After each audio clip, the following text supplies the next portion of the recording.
My ex's new girlfriend slid into my DMs at 1:13 a.m. I know the exact time because I'm staring at the glowing numbers on my phone like they're carved into stone. 1:13 a.m. The apartment is dark except for the cold blue light. I tell myself not to look, that nothing good has ever come from reading midnight messages from girls I've never met who are somehow holding pieces of my past. I look anyway. Another message sits under the first. I promise I'm not trying to be weird. If you don't want to answer, I totally get it. I let out a breath I didn't realize I was holding, shoulders slumping. There's a carefulness to her words, a nervous politeness that makes it hard to hate her on principle. Hating her would be simple, clean, black and white, but that's not what this is. Nothing about Olivia has ever been simple. I sink back onto the couch, tucking my bare feet under me. The blanket that still smells faintly like the detergent Olivia used to use is draped over the arm of the chair nearby. I stare at it, remembering late nights with her curled against me, the quiet of our shared breathing, her fingers tracing shapes on my skin like she was writing something she never got the courage to say out loud. We broke up 2 months ago, but the apartment still feels like it's half hers. The mug she always used is still in the cupboard. The plant she insisted on rescuing from the clearance shelf at the grocery store. She's got fight in her, Harper, she just needs someone to care. Still, leans toward the light on the windowsill, stubbornly alive. My phone waits, face up. Riley's messages sit there like open doors. I swipe the notification open. My thumb taps into the text field before my brain has fully caught up. For a long moment, I just watch the blinking cursor, waiting for the right combination of words that will make this make sense. Why are you messaging me? I type, then erase it. That depends on what you want to know, I type, then erase that too. Finally, I settle on something that feels like a compromise between armor and curiosity. Hey, this is unexpected, what do you want to ask? I read it twice, debating if it sounds too cold, too inviting, too anything. Then I hit send. The message shoots up into the thread, and suddenly my chest feels hollow. I set the phone down on my lap, screen facing up. I glance at Olivia's contacts still in my favorites list. About how long we were together. The typing bubble appears, disappears, appears again. This time it takes longer. When her message finally comes through, it's longer too, because she's weird about her past, Riley writes. She shuts down when I ask. She says she's moved on, and that's all that matters. But sometimes she gets this look when certain songs come on, or when we pass certain places. She said your name once by accident. My heart stops for a beat. I read that. Exactly, she writes. And I thought, maybe if I talked to you, it would either reassure me or confirm I'm not crazy. I let that sit. There's a part of me that bristles at the idea of being used as a measuring stick. Another part wants to throw everything on the table, all the messy, beautiful, painful history, and say, you want the truth? Here, take it. But the truth is, I don't even know how to summarize what Olivia was to me in a way that would help a stranger sleep better at night. What do you want me to say? I ask. Because at least that's honest. I don't know, Riley admits. Maybe tell me what happened, why you two broke up. She just says it didn't work out and changes the subject. But people don't just stop loving each other overnight, right? My throat tightens. No, I think they don't. Sometimes they just get tired of hurting. Sometimes they're too scared to stay. Sometimes they love you and leave you anyway. The memories start to line up behind my eyes, uninvited. Olivia coming home late with rehearsed apologies. The way her phone would light up in the middle of the night. The stupid argument about a text from a coworker that spiraled into shouting about everything but the text. And before all that, the good things. Her hand finding mine under restaurant tables. The way she'd press her forehead to mine when I was stressed and whisper, "You're okay. I've got you." The playlists she made for me, each song a little secret message I didn't always know how to decode. Our breakup isn't going to make you feel better, I write. It was messy. So is she, Riley replies quickly. So is this, so am I probably. I smile despite myself. There's a rawness to her words, like she's not used to pretending everything is fine. I don't know if it's my place, I said, to tell our story to you. If I were truly over her, would I still have that mug in the cabinet? Would I still know the exact day she posted her first photo with Riley? Would I be lying awake at 1:13 a.m., replying to her new girlfriend? Finally, I answer, "It's not that simple," I write. "I figured," she replies. "It never is when it comes to her." I rub my eyes with the heels of my hand. I delete the half-formed message and watch the cursor blink at me like it's waiting to see who I'm going to be in this story. The villain who confirms her worst fears, the saint who eases them, or something in between. "I don't know what to tell you," I finally send. I can't crawl inside her head. I only know what we had and that it ended. That's my reality. But does it feel over to you? She shoots back faster this time, like she's been holding that question on her tongue. I stare at the question. The room feels suddenly warmer, like someone turned up the thermostat without asking, "Does it feel over?" Images rush in again. The night Olivia left, the argument that shattered us, the slammed door. But then there's the way my chest still tightens when I smell her cologne on a stranger passing by. The way I still check her social media even when I hate myself for it. No, I admit, because I'm too tired to lie. Not completely. 3 dots appear, vanish, reappear. It feels like she's trying to decide whether or not to jump off a cliff. "Then maybe it's not over for her either," she writes. The words hang there, glowing in the dim room, pulling something deep inside me taut. I swallow hard, my mouth suddenly dry. "Why do you say that?" I type. There's another long pause. It feels longer than all the others. When the message finally comes through, it changes the shape of the night. "Because," Riley writes, "sometimes when she thinks I'm asleep, she scrolls through your old photos. And last week, she said your name in her sleep." My pulse spikes loud in my ears, my fingers going numb around the phone. The room seems to tilt slightly. Everything I thought I was getting used to suddenly unsteady again. For a long time, I don't type anything at all. I just sit there, my heart racing, staring at the words that refuse to blur no matter how much my vision stings.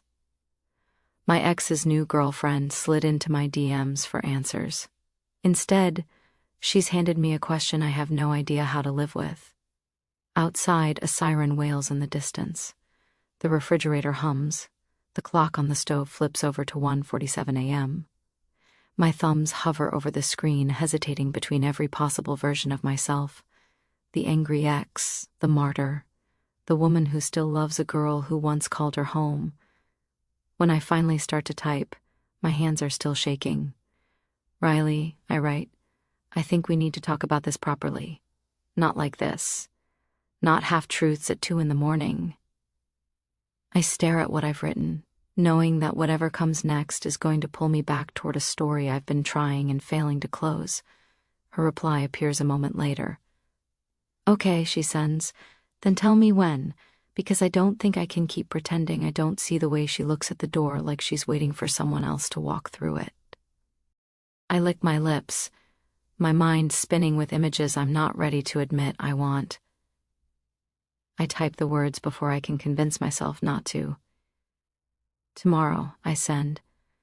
"Coffee at that shop on Pine, the one she almost said my name about." The second I hit send, my heart stutters. I've just opened a door I'm not sure I'll be able to close. A beat passes, then another. Finally, her answer comes. "I'll be there," she writes. "And I'll tell you something about her that she'd never admit to herself." I clutch my phone a little tighter. "What?" I ask, even though part of me already knows I should wait, talk in person, hear it face to face. Her last message of the night blinks onto the screen. "She's not over you either," Riley writes, and I think I'm the one who's starting to pay the price for it. I stare at those words until the screen goes dark and my reflection stares back at me, eyes wide and haunted. Somewhere between heartbreak and moving on, I've landed in the most dangerous place of all. Right in the middle. I don't sleep. I don't even pretend to sleep. Every time I close my eyes, I see Riley's last message floating behind my eyelids, like a neon sign in the dark, pulsing in time with my heartbeat. "She's not over you either." I keep hearing it in Riley's voice, No, that's wrong. I don't know her voice. I've only seen her typed words, neatly arranged, punctuated, polite. But somehow I imagine the softness behind them. Maybe she won't recognize me as the girl Olivia used to come in with. I choose a corner table, the one by the window, the one where Olivia once kissed my cheek when she thought no one was looking. The memory hits like a wave, cold, powerful, knocking the air out of my chest. I grip the edge of the table. I shouldn't be here. I shouldn't be doing this. And yet I stay, because some part of me needs answers more than I need comfort. 5 minutes pass, 10, at the 12-minute mark. I think maybe she's not coming. That maybe this was all a late-night vulnerability spiral on her part, and daylight snapped her back to reason. But then the bell over the door rings again, and when I look up, my breath catches. Riley is beautiful. Not just cute or attractive in a casual way. She's the kind of beautiful that sneaks up on you. Soft waves of chestnut hair falling over her shoulders, hazel eyes that look warm even from across the room, a nervous half-smile tugging at her lips as she scans the cafe. She spots me. Her shoulders relax just a fraction, and she walks over.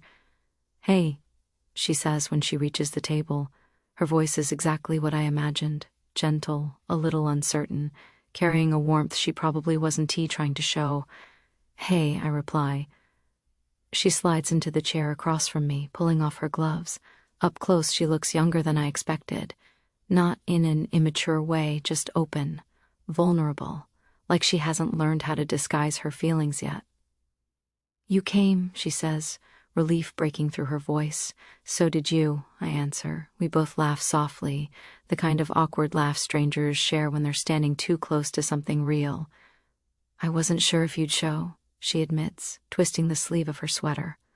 "I wasn't sure either," I tell her honestly. She nods like she understands exactly what I mean. A barista approaches the table to take our order. Riley gets a lavender latte. I order a black coffee. When the barista leaves, Riley looks at me with a nervous inhale. "Before we start, I'm sorry for reaching out the way I did," she says. "It wasn't fair to drag you into something that's mine to deal with." I shake my head. "You didn't drag me anywhere. I walked." "Still," she murmurs, "I never wanted to make you feel like you were some ghost I was chasing away." My chest tightens at the word ghost. "You didn't," I say. "I made myself the ghost. The haunting is internal." Her lips tug into a sad smile. "Olivia does that to people." I glance out the window. Fog is rolling past, thickening as it goes, swallowing building edges and street signs. "Tell me what's going on," I say. "And don't sugarcoat it. I'd rather know the truth than get some polite edited version." Riley sits back, pulling in a slow breath. Her hazel eyes meet mine with a steadiness I didn't expect. "Okay," she says softly. "Here's the truth." She folds her hands on the table, fingers interlacing.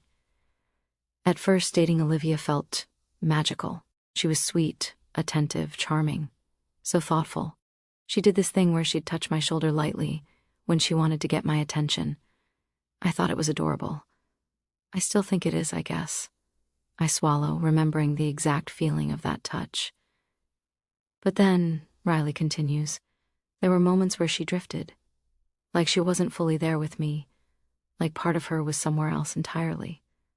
Or with someone else, I say quietly. Riley's eyes soften. With you. It hurts in a way I can't describe. She never talks about you, she adds quickly. Not directly, but you're everywhere. In her playlists. In the way she describes what kind of movies she likes, even the food she orders. I'll say something like, "I love mushroom pizza," and she'll say, "Heart," then stop herself. It's like you're stitched into her language. I close my eyes, stitched into her language.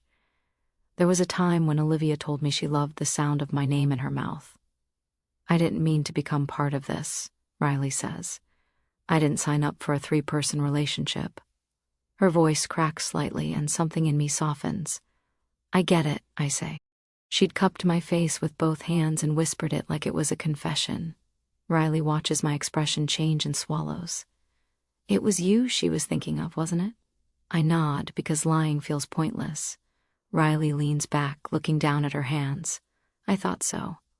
Silence settles between us, thick but not hostile, just heavy with everything unsaid. After a moment, she speaks again, her voice smaller. I'm not trying to take her from you. You're not, I say gently. You're with her. I'm not. That's the problem, Riley whispers. It feels like you are. Like no matter what I do, I'm competing with a memory. I hesitate, then ask quietly, do you love her? She looks up, startled by the directness. I could, she admits. I want to. She's so bright. She pulls me into her orbit, like gravity. But a person can only orbit one sun. My heart pounds. And you think I'm the other sun, I say. I think she's still burning for you, Riley replies. But I can't tell if she's burning out or burning up. Her honesty is so disarming that it leaves me momentarily speechless. Riley, I say softly, you didn't do anything wrong. I know, she whispers, but it still hurts. I don't realize I'm leaning forward until our eyes meet again, hers full of something fragile and unspoken. Then she says something I'm not prepared for. Harper, do you want her back? The question hits me like a physical force. I open my mouth, close it. My heartbeat is wild, erratic, painful. Do I want her back? Yes, no, always, never. I don't know. I don't know how to answer without unraveling. Riley watches me struggle, and some of the fear in her eyes shifts into something steadier, almost brave. You don't have to tell me, she says softly. I just needed to see your face when I asked. Why? I breathe, because I've been trying to figure out if I'm fighting for something real or something borrowed. My chest caves in at her words. The cafe hums around us, espresso machines hissing, cups clinking, conversations weaving together. But it feels like we're sitting in a soundproof bubble, everything muffled except our own breaths. I didn't come here to make you choose, Riley says, or to blame you for anything. Then why did you come? I ask. She looks down at her cup, tracing the rim with her finger. Because I wanted to see the girl Olivia dreams about, she says. The girl whose name slips out when she's half asleep. The one she won't talk about because she's afraid if she does, she won't stop. Her voice trembles slightly. And now that I'm sitting across from you, I get it. I blink. Get what? Why she's not over you. Warmth surges through me, unwanted, dangerous, intoxicating. I swallow hard, gripping the edge of the table. Riley, no, she says softly, shaking her head. Let me say it. You're kind and honest. And you don't pretend you're okay when you're not. I can feel it from here. You loved her deeply. Maybe you still do. And Olivia doesn't fall for people lightly. Her voice grows softer. She still loves you, Harper. Maybe even more now that she's trying so hard not to. My breath catches. I look down, unable to hold her gaze anymore. My heart feels like it's trying to climb out of my chest, my thoughts scattering like startled birds. Riley reaches for her bag, pulling out her phone. She hesitates, then slides it across the table.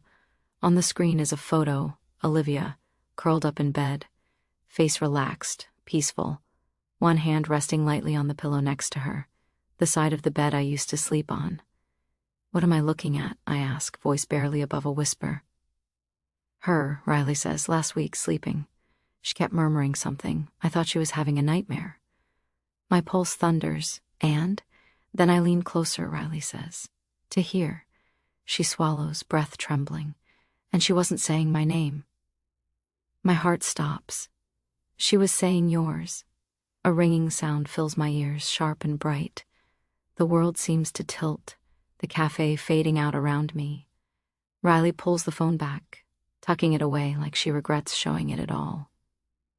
I didn't come here to break you, she says, or myself. I needed the truth, and now I have it. I open my mouth to speak, but nothing comes out.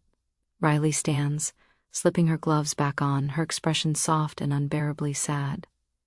She's not mine, she says quietly. Not the part of her that matters. Not the part she tries to hide. That part is still yours. Riley, wait. She pauses, her eyes lingering on mine with something like empathy mixed with heartbreak. I'm not angry at you, she says. How could I be? You didn't ask for this, neither did I. She steps back from the table. But you need to talk to her, she adds. Really talk to her. Because whatever I have with her, it's built on a foundation that already belonged to someone else.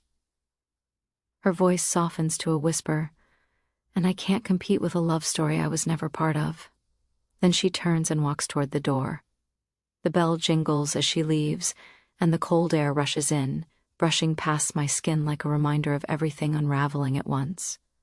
I sit there frozen, staring at the empty chair across from me, her words echoing inside me like a storm. Talk to her, talk to Olivia. For the first time in months, the idea doesn't feel dangerous. It feels inevitable. I don't go home after Riley leaves. I can't. Instead, I sit in the coffee shop long after she's gone, my fingers wrapped around a now cold mug, staring at the place across from me like she's still sitting there. Her words replay in my mind, each one hitting a different part of me like a pulse. She said, "Your name," in her sleep. She looks at the door like she's waiting for someone else. She's not over you. I feel suspended in some strange, aching limbo, like I'm standing at the intersection of 3 different lives, and none of the paths are clearly marked. A memory flickers. Olivia laughing, arms thrown around my shoulders as she ran ahead of me down Pine Street. "Come on, Harper, you're too slow." "I'm not too slow," I'd argued, catching up and spinning her toward me. "You're just impatient." She'd kissed me right there on the sidewalk in front of strangers, like it was the easiest thing in the world. That Olivia and the Olivia who walked out my door months ago feel like 2 different people. And maybe I'm 2 different people now, too. I drain the last bitter sip of coffee and finally stand. There's only one place I can go. Only one person I need to see. The walk to Olivia's apartment feels longer than it should. My heart drums heavy in my chest, my palms sweating despite the cold morning air. Every step is thick with memory. The fight we had outside the grocery store, the afternoon we walked home holding hands, the night she told me, "I need space," and I didn't understand she meant I'm already halfway gone. When I finally reach her building, I stare up at the brick facade like it's a challenge I have to overcome. The window to her unit is cracked open, a faint draft stirring the curtain. I breathe in, then I climb the stairs. By the time I reach her door, I'm trembling. I knock. Once. Twice. A soft shuffling sound comes from inside. The deadbolt clicks. The door opens.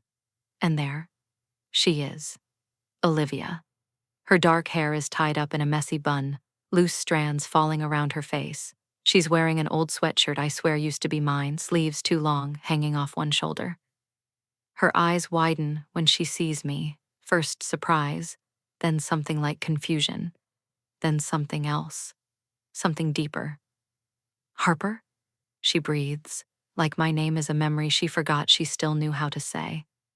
My chest tightens.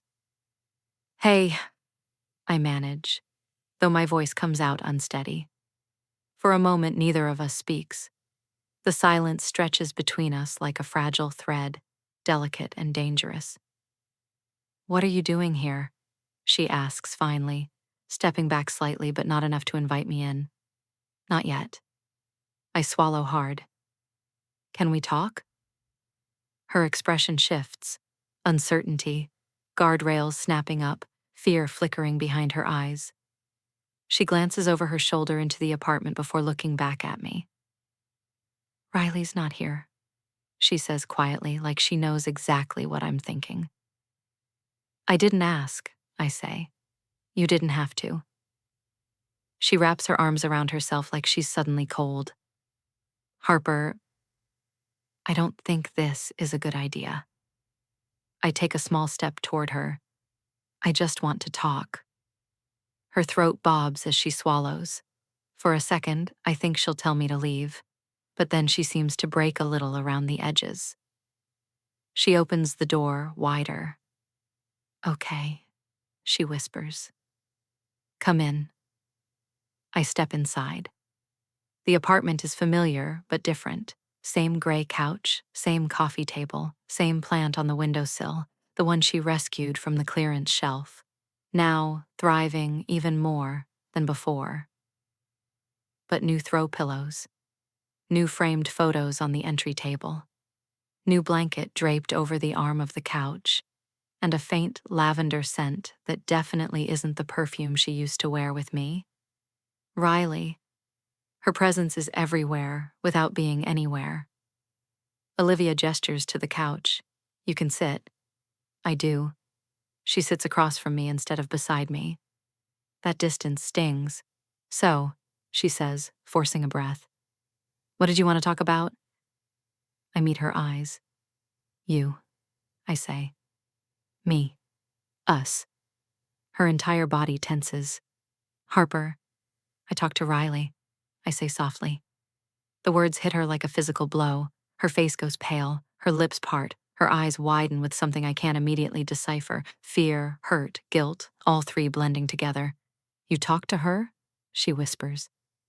She reached out to me. I clarify. Olivia closes her eyes, exhaling shakily. God. Of course she did. I didn't expect it either. What did she say? Olivia asks, her voice small. A dozen things swirl through my mind. Riley thinking she was a rebound, her feeling like a placeholder, the way she said Olivia looked at the door, like she was waiting for me. But the truth that matters most is the one I can't protect Olivia from. She said, "You're not over me." The air shifts. Olivia's eyes snap up to mine. Her expression fractures. She looks like she's been hit with something sharp. That's not fair, she stammers. She doesn't know what she's talking about. Does she? I ask quietly. Harper. Her voice breaks around my name. I lean forward slightly, keeping my tone gentle. Liv, I'm not here to accuse you of anything. I'm not even here because I think you owe me an explanation. She forces out a shaky laugh. Then why are you here? Because I need to know what's real, I say. For both of us. Her breath catches. She looks away, staring at the plant on the windowsill like it might offer her courage. When she finally speaks, her voice is barely above a whisper. I didn't want this to happen. What didn't you want? You, she says softly, meeting my eyes again. Still being the thing I can't let go of. My heart lurches. She continues before I can speak. I thought if I moved on, if I forced myself to move on, maybe the part of me that still loved you would eventually shut up. Did it? I ask, though I already know the answer. She lets out a broken laugh. No. It just got quieter. Until it didn't. I swallow, my throat tight. Olivia, I whisper. Why didn't you tell me? Why didn't you say something? Because I didn't want to hurt you again, she says. Or hurt her, and I knew I would, no matter what I chose. I shake my head. You didn't have to choose between us. Her eyes flash with pain. Yes, I did. Because I didn't deserve you anymore. Something inside me cracks open. What are you talking about? Olivia stands abruptly, pacing across the room like she can't sit anymore. You think I don't know what I did? She says, voice trembling. I pulled away. I shut down. I made you feel like I didn't want you. And the truth is, I wanted you so much it scared the hell out of me. Her hands are shaking. Mine are too. I stand, slowly. Liv, no, she says, backing up. Let me say this. Her eyes meet mine, and they're shining with unshed tears. I loved you, she whispers, so much that it felt like drowning sometimes. And I didn't know how to handle that kind of intensity. I didn't know how to be someone who could love that deeply without falling apart. My chest feels like it's collapsing. Why didn't you tell me? I breathe. Because I thought you deserved someone better, she says. Someone who wasn't scared of their own feelings. Someone who wasn't terrified of how much you mattered. She wipes a tear off her cheek quickly, as if embarrassed. I tried to break it clean, she continues. Tried to convince myself I didn't need you. But then Riley came along and she was easy, simple, kind. And I thought maybe if I learned how to be with someone like her, I could forget how complicated and messy it was with you. Her voice cracks. But I can't forget you, she finishes. God, Harper, I can't. I step toward her, slowly, like approaching a frightened animal. Liv, I whisper. Look at me. She does. Her eyes are a storm, full of guilt, longing, fear, and something else. Something dangerously close to the thing I've been trying not to admit I still feel. I'm not mad at you, I say. I'm hurt, but I'm not angry. She swallows hard. You should be. I'm not. Why? She asks, voice breaking. Why aren't you? Because I loved you too, I say. And that doesn't disappear just because it's messy. She closes her eyes, tears slipping out. I take another step. She doesn't back away this time. Olivia, I say gently, are you happy with her? The silence that follows is long, heavy. It fills every corner of the room. Finally, she answers. I want to be, she whispers. I've tried so hard to be. But? I ask. She looks at me with the saddest, most vulnerable expression I've ever seen on her face. But she's not you. Something inside me shatters, quietly, painfully, beautifully. She shakes her head, wiping another tear. I don't know what to do, she admits. I feel like I'm ripping myself in half. Riley is good. She's safe. She cares about me. And I care about her too, just not the way I care about you. My breath catches. The room feels too warm, too small, too full of something that has been buried and is now clawing its way back to the surface. What do you want, Olivia? I ask softly. Not what you think you should want. Not what makes sense. What do you actually want? Her lips tremble. She takes a step toward me, then another, until she's close enough that I can feel her breath on my skin. Her voice is barely more than a breath. You, she whispers. I still want you. My pulse erupts loud and wild, every nerve in my body lighting up. But then, she steps back quickly, like the admission startled her. I shouldn't have said that, she says, voice tight with panic. I don't know, I shouldn't. Olivia, I say softly, reaching out but not touching her. She shakes her head, backing away, arms crossed over her chest like she's trying to contain herself. This is wrong, she says. Riley doesn't deserve this. You don't deserve to be dragged into it. And I don't deserve either of you. Her voice is spiraling. I take a slow breath. Liv, I whisper. Stop. Look at me. She does. And in her eyes I see everything she's been trying to bury. Love, fear, regret, longing so deep it feels like gravity. This isn't about what you deserve, I say. It's about what's real. She closes her eyes again, tears spilling over. I don't know what to do, she whispers. I step closer. You don't have to know right now, I say gently. But you can't keep living in two stories at once. She nods, swallowing painfully. I know. For a long moment, we just stand there, breathing the same air, wrapped in the heavy, electric weight of everything we haven't said and everything we've just admitted. Then Olivia whispers something I'm not prepared for. Can you stay? Just for a few minutes? I don't want to be alone with all of this. My heart stops. I want to say yes, but I shake my head. I can't, I say softly. Not like this. Not until you talk to her. Not until you choose. Olivia flinches, but she nods. You're right, she whispers. You're right. I step back toward the door, my heart breaking and expanding at the same time.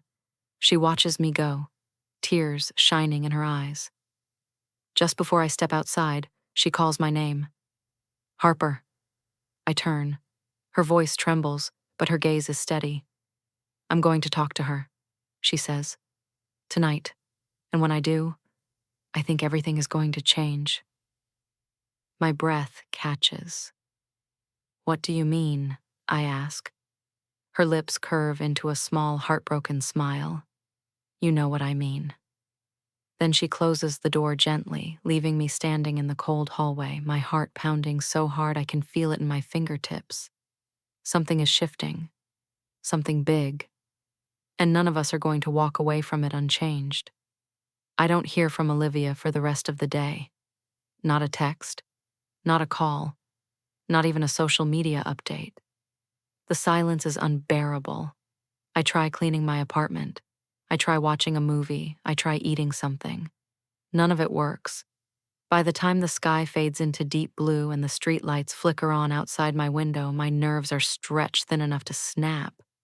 Every sound outside, footsteps, voices, car doors slamming, makes my pulse jump. Did she talk to Riley? How did Riley react? Is she angry? Did she cry? Did Olivia tell her the whole truth? Or did she soften the edges the way she always did?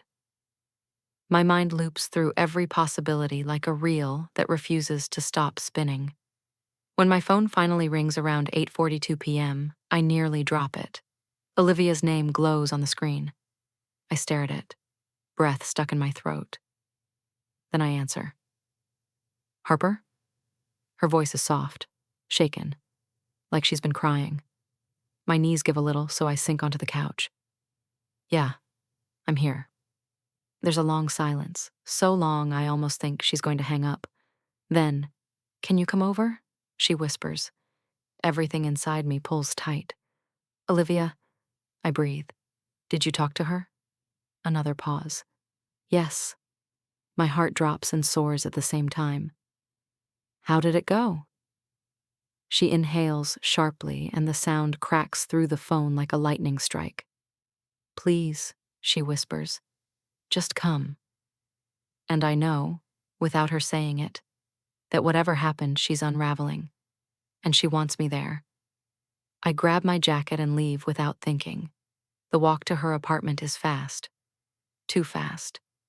I don't remember half the distance I cover. My thoughts blur into one long, breathless rush of hope, guilt, fear, longing. When I reach her building, the hallway feels colder than before. I knock once. The door swings open almost immediately. Olivia stands there in the dim light of her living room. Her hair is down now, slightly tangled. Her cheeks are flushed from crying. She's still wearing the sweatshirt that used to be mine, and that alone does something to me I'm not ready to unpack.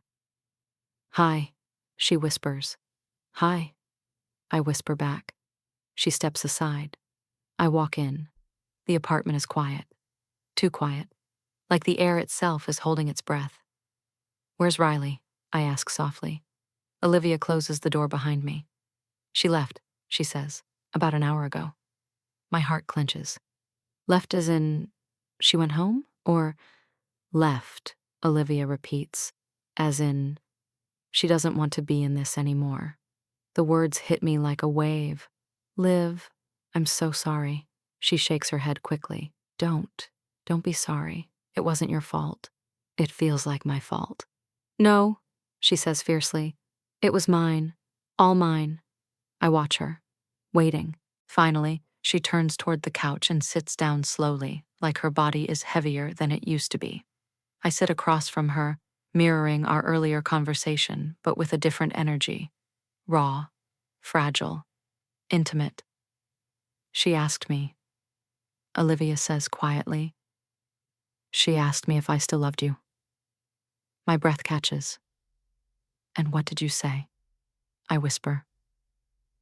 I didn't answer at first. Olivia continues. I tried to pretend it was complicated. I said I cared about her. I said I was trying. But she kept looking at me like she already knew the truth. She swallows hard. I must have been quiet too long, she whispers. Because she nodded and said, that tells me everything. I close my eyes. And then she asked me something else, Olivia says.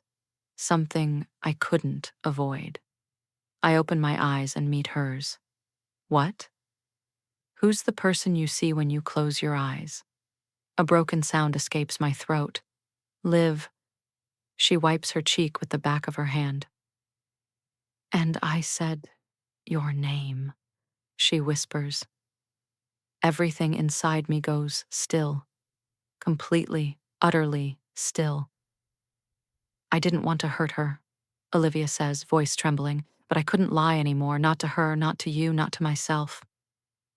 A heavy silence fills the space between us. Then she looks up, eyes shining with tears she's too tired to hide.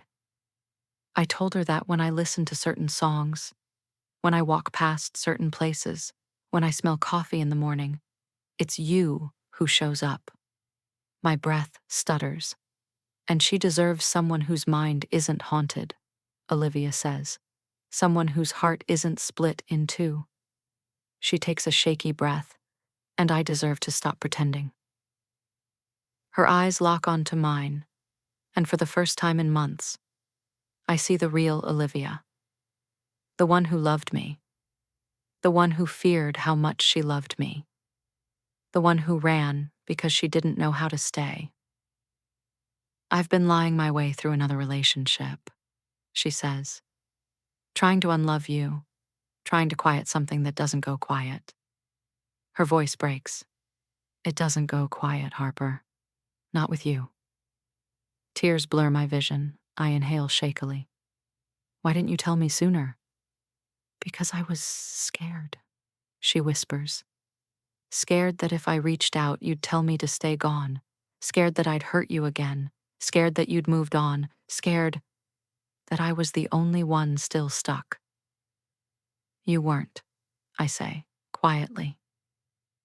Olivia's lips part. You weren't the only one stuck, I say more firmly. I tried to move on too. I tried distracting myself with work and friends and late-night walks. I told myself it was over. I even convinced myself that I wanted it to be over. Her breath catches.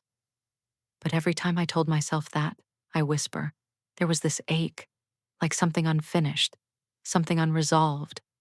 Olivia's voice is barely audible. Harper. And when Riley messaged me last night, I say, the reason I didn't block her, the reason I answered, is because some part of me still cared. Some part of me still wanted to understand you. She looks at me with wide, trembling eyes. Liv, I whisper, I never stopped loving you. Not really. I just stopped knowing what to do with it. The room goes quiet. So quiet I can hear her breath hitch. She stands slowly and walks toward me. One step, then another. Until she's directly in front of me, looking down at me with so much emotion it feels like gravity. Her voice is a whisper, fragile and raw. What if I want to fix it? She asks. What if I want to try again? What if I want you back? My chest tightens painfully. Olivia, I say softly. Her hands tremble as she reaches for me, then stops just short of touching, like she's afraid she no longer has the right. I don't deserve a second chance, she says, but I want one. Everything around us blurs, her breath, her trembling hands, the soft lamplight, the heavy quiet. My heart beats so loudly I'm sure she can hear it. I stand slowly. We're inches apart. If we do this, I whisper, we can't repeat the past. No more running. No shutting down. No disappearing when things get hard. She nods immediately, tears spilling over. I know, I won't, I swear. And you have to be honest, I say. Even when it's messy. Especially then. I will be, she whispers. Every day. And you have to choose me, I say. Not halfway, not when it's convenient, not as a fallback. Her lips tremble. I choose you, she breathes. I'm choosing you right now. Silence. Heavy. Electric. Alive. I take one last breath, tasting the moment, the fear, the hope, the possibility. Then I lift my hand and touch her cheek. Her eyes close instantly, a soft sound escaping her throat like she's been waiting for this touch for months. Okay, I whisper. Then I'm choosing you too. Her eyes open, slowly, disbelievingly, and then her whole face folds into something beautiful and broken and relieved. Harper. I feel the shift the moment it happens. Not a kiss. Not a sudden move. Just her forehead lowering to touch mine. A soft, trembling contact. A breath shared between us. It's gentle, cautious, tender. Everything we should have been the first time. I missed you, she whispers into the space between us. I swallow, eyes burning. I missed you too. And for a long moment, we stay that way. Foreheads touching, breaths sinking, hearts finding the rhythm they lost somewhere along the way. Eventually, Olivia steps back just enough to look at me clearly.